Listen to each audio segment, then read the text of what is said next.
Hey guys, it's Darkness Tales, and just before this video gets started, I wanted to let you know that my short film, The Christmas Tree Farm, has actually already premiered on my channel. If you could, at the end of the video, I'll leave a link on screen. I hope you go and check that out to help support that new endeavor of the channel. And with that being said, let's go ahead and jump right into the video.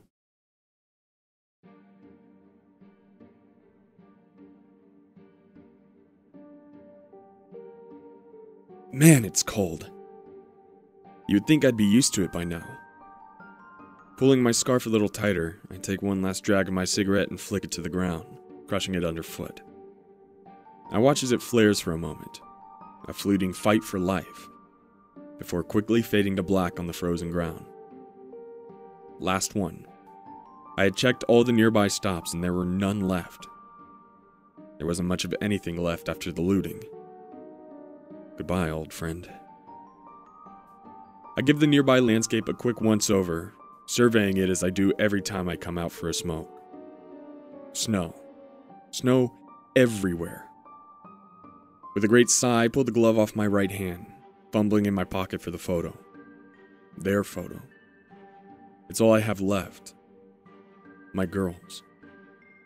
I stare at it until my hands begin to burn. Then gently return it to my pocket, shoving my glove back on roughly. Goddamn snow.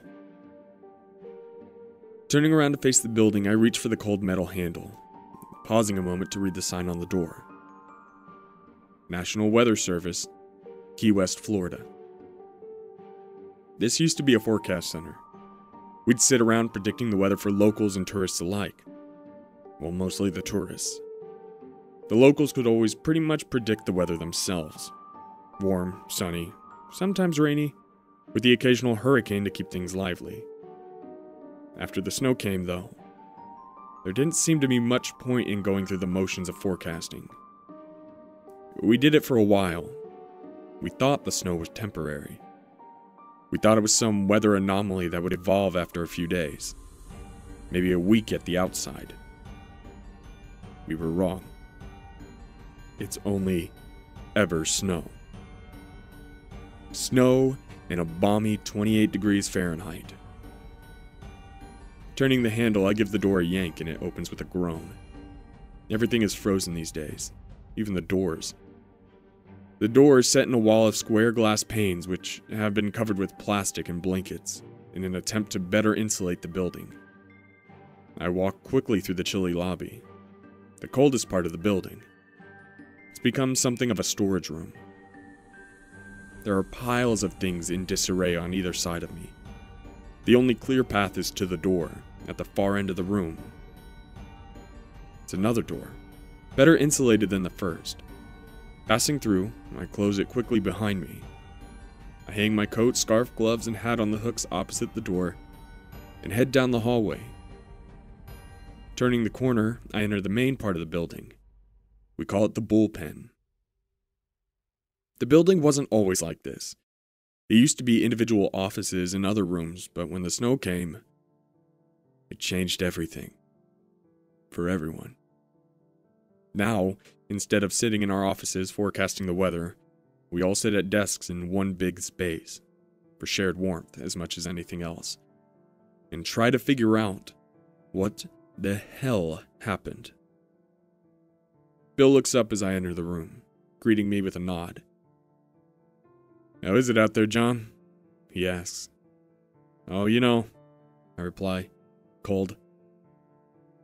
I head for my desk, back center of the bullpen, and plop down in my chair, hoping my short break will have given me fresh eyes. But after 6 months of this, there's a little chance of that.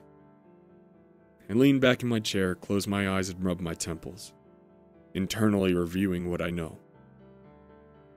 The presently accepted account of events goes like this.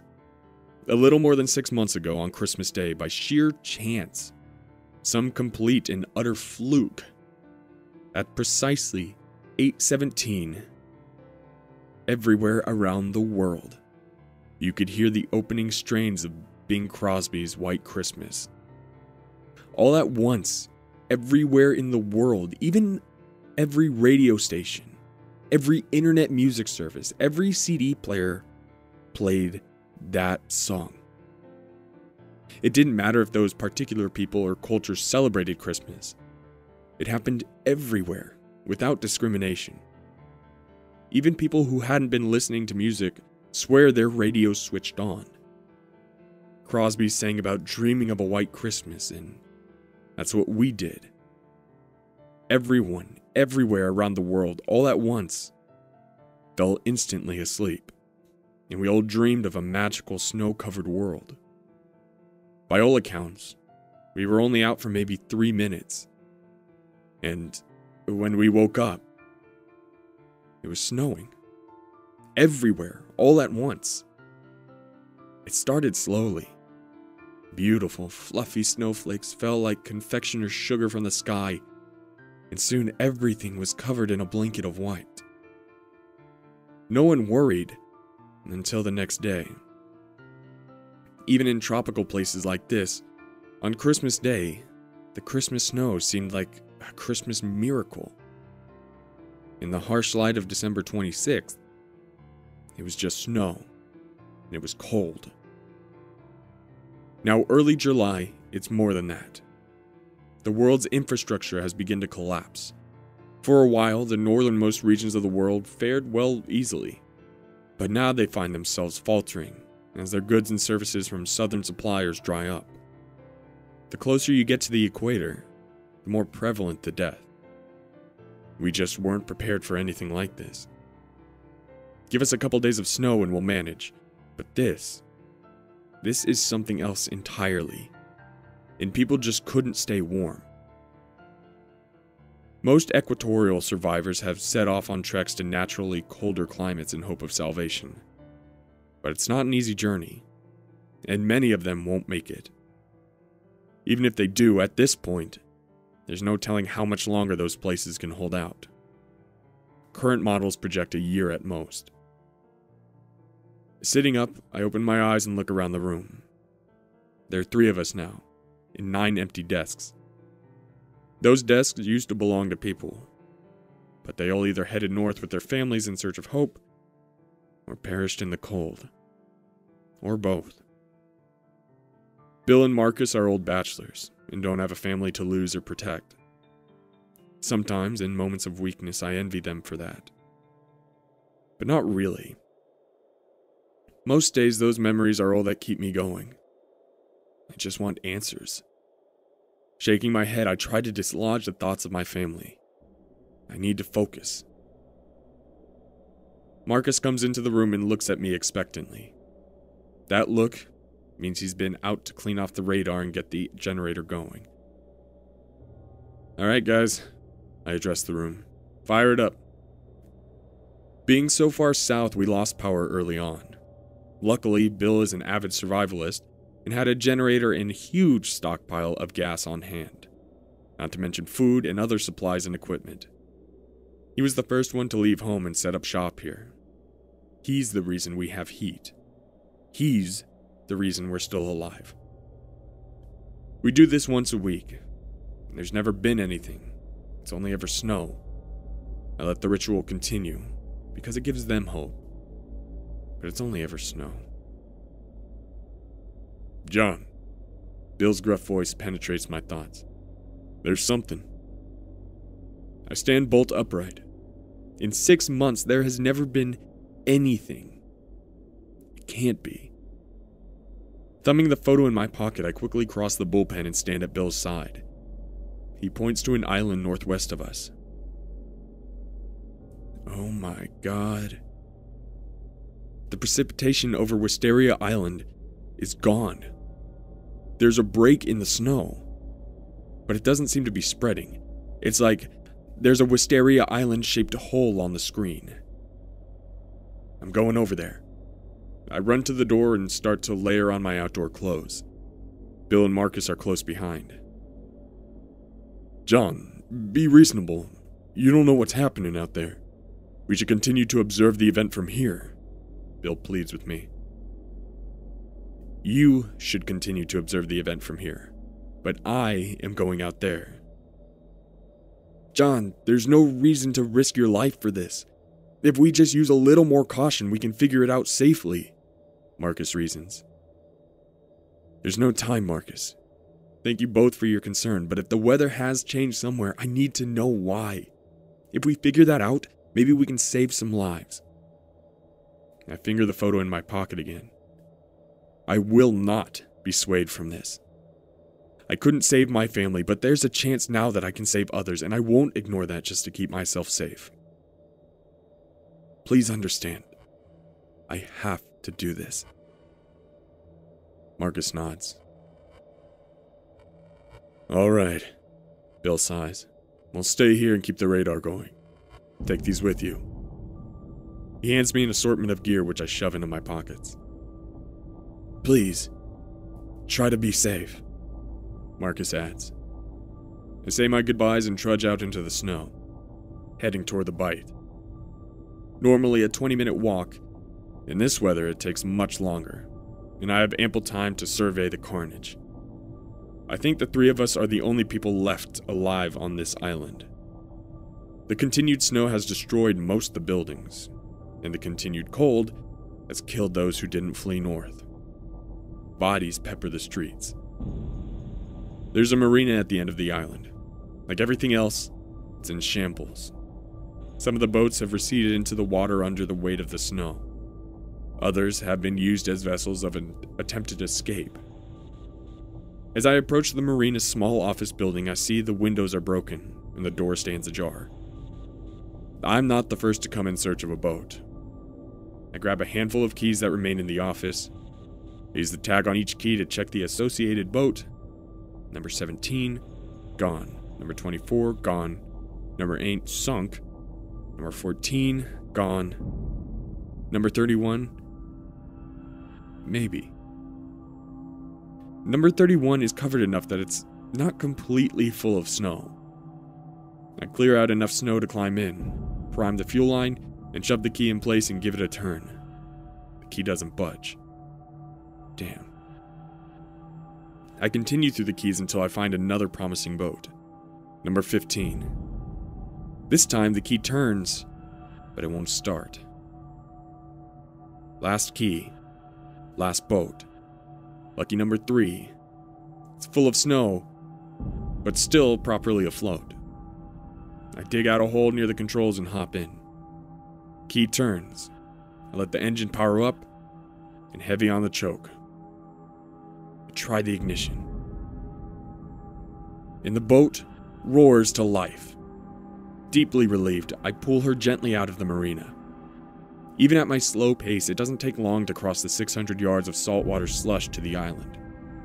I beach the boat and climb out onto the shore. It is utterly bizarre. It's like spring has come to the island. The sky's clear, the snow is melting, but everywhere else the snow remains. I can stick my hand out off the island and catch snow. I've never seen anything like it. I walk the perimeter of the island. It's not a big island by any stretch, so it's a quick walk. Aside from the weather, nothing seems out of place. I stare out at the water for a while, looking toward Key West. Snow. I turn around to face the central part of the small island. The snow's melting, glistening in the sunlight and sliding off the Australian pines. Christmas Tree Island, we call it. A shiny reflection catches my eye. In the sunshine, it winks at me brightly, from the very center of the island. I rush inward to investigate, navigating the thick pines as quickly as I can. I reach the middle of the island to find a metallic object sticking out of the melting snow. It's a circle, like a wheel of sorts. I begin moving the snow away with my gloved hands bit by bit. The object ends up revealing itself. A raised platform. Bigger round object beneath the wheel. Writing. Reconstitution. Latches. Hinges. It's a door. More precisely, it's a hatch. What the hell? I've been to this island so many times. This has never been here before. I turn the wheel and it moves easily. Pulling on it, I try opening the hatch, but it's stuck. The seal must be frozen still. I pull with all my strength, to no avail. I give it a kick, and I sit on the platform to catch my breath. After a minute, I'm back on my feet pulling again. With a great pop, the hatch finally opens, throwing me backwards onto the ground. I scramble to examine the now open hatch. There's a ladder leading down into the darkness. I can't tell how far down the ladder reaches, or what I might find once I'm down there. Fumbling with the photo in my pocket, I gather up my courage. I've come this far. I climb over the side of the hatch and onto the ladder, beginning my descent. As the surface light fades, I'm enveloped in darkness. It's unnerving, but I keep moving. The descent feels never-ending. Finally, I begin to see light below me. At the end of the ladder, I find myself at one end of a small hallway. The first thing I notice is the warmth. It's warm here. There is heat. I peel off my outdoor clothes, which are by now nearly soaked through, and leave them in a pile by the ladder. The well-lit hallway isn't very long. I follow it around a corner where it exits into a large, bright room. The room is full of machines and blinking lights, beeping incessantly. There's an older man moving frantically around the room, fidgeting first with one machine, then another, and so forth, clucking unhappily to himself. Lines are etched deeply into his face. His spray of unruly white hair makes him look like a mad scientist. What the hell? He's so preoccupied with his machines, he doesn't even see me. I watch him, mouth agape. I have no idea what's happening here. Warning, perimeter breach. Warning, intruder alert.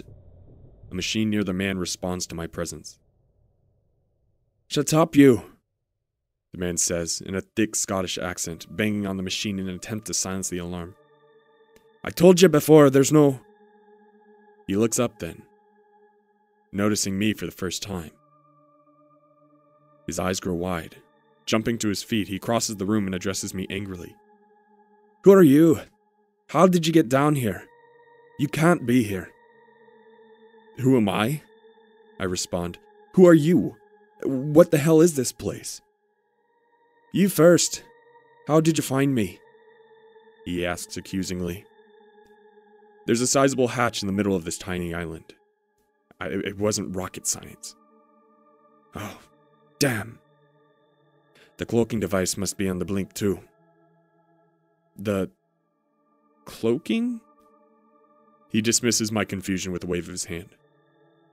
Cloaking device, yes. Which is why I've never seen the hatch before today. Yeah. Who are you? What the hell is this place? I repeat my original questions, and he considers me for a moment. Then he takes a deep breath and calms visibly. Okay. It won't matter soon anyway. My name is Michael, and this is the Reconstitution. He returns to his work. Reconstitution? What the hell does that even mean? To reconstitute something is to return it to its original... No! I know what reconstitute means. What the hell is the Reconstitution? Ah, yeah. The Reconstitution is an automated global population management system. We've been around for ages, constantly evolving with available technologies. We've even invented a few ourselves. Our current system is really top-notch. You should have seen some of our early implementations. They were just crude. Automated global population management system? In precisely what way do you manage the population? We protect the population from destroying itself. You... protect. Indeed, yeah. We monitor the planet's population for signs of impending self-destruction. You don't seem to mean to destroy each other or the planet, generally. But that's the way it always trends. World leaders observed this early on, and the Reconstitution was developed cooperatively among them. As I said, our early methods were, well, not what our current methods are, but we've always gotten the job done. I'm sorry, I still don't understand. What job is that? I apologize if I've not been clear. We monitor the population for signs of self-destruction. We have a specific refined criteria, and when we observe all the signs, we reset you. You reset. Indeed, yes. We reset you back to a point where you choose a different trajectory. Don't worry, you don't even know. We reset you, and the world continues on. No harm done. No harm? What do you call what's happening out there? People are dead. My family are dead. Yes, well, it would seem our program had a bit of a hiccup. I'm speechless. He continues on. Yes, you see, the program was functioning properly. It gives a warning signal that the reconstitution is about to commence.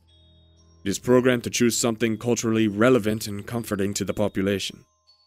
You'll remember hearing White Christmas, yeah? Well, normally, there is a warning signal, and you all fall asleep. The program resets you, you wake up, and you're happier, friendlier, and none the wiser. The world continues on. No harm done. What? Yes, he continues. This time the program glitched. It happens from time to time, but quite infrequently. You heard the warning signal and you fell asleep, but the reconstitution failed, and the program became stuck. I remain down here at all times, preserved in a deep chamber, and program is set to wake me if it cannot correct itself after a period of 6 months. So here I am. He sounds almost gleeful.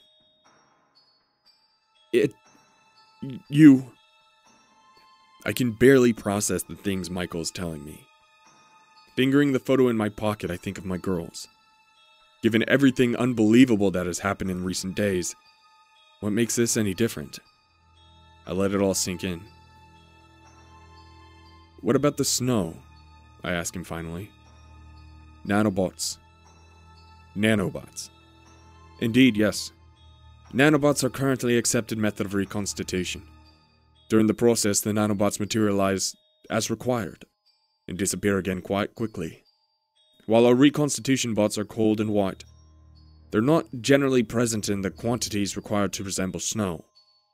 However, because the program glitched during their distribution process, they simply kept accumulating. Ergo, snow.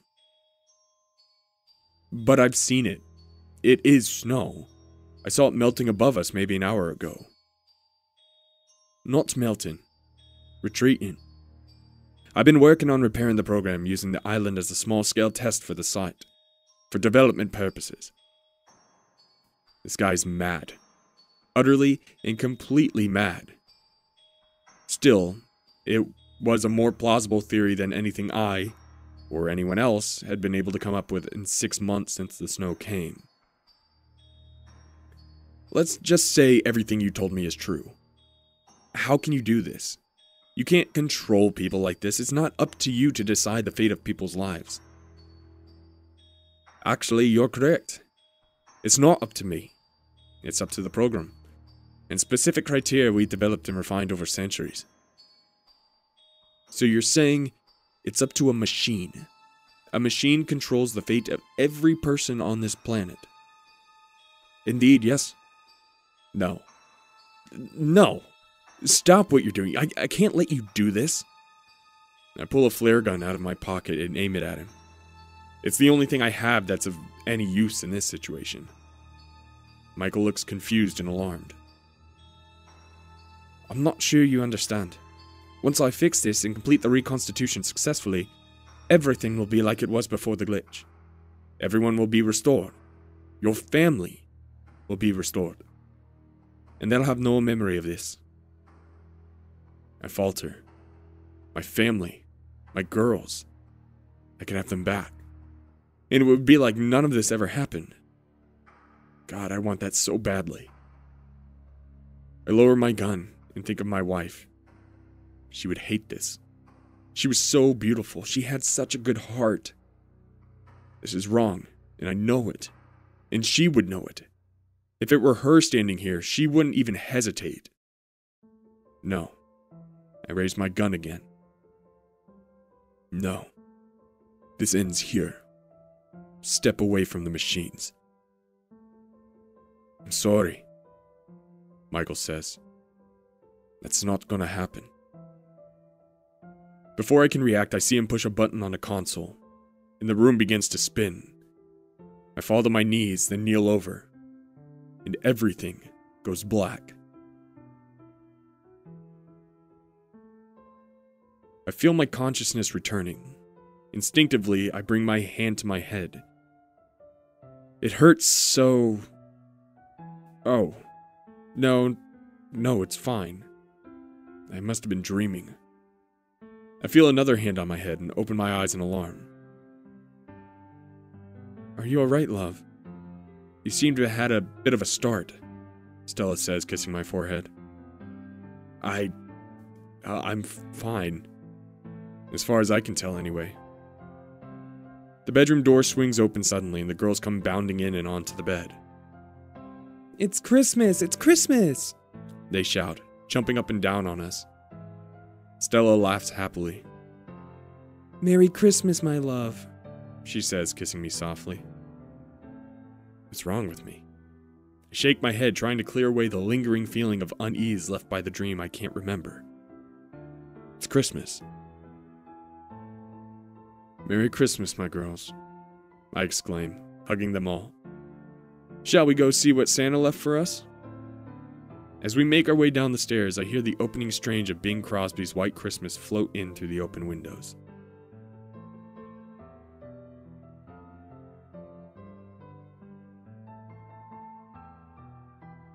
Well, ladies and gentlemen, wasn't that a fantastic creepypasta by Ashe Abbott? If you enjoyed the story, I'm going to leave a link to it down below, so be sure to go give the author some love. If you liked the video, make sure to hit that like button, click subscribe and the little bell so you can be notified when the next one pops up. I'm going to be leaving a link to my short film, The Christmas Tree Farm, on screen, so I really hope you'll go check that out. And as always, my Darkness Militia, have a terrifying evening.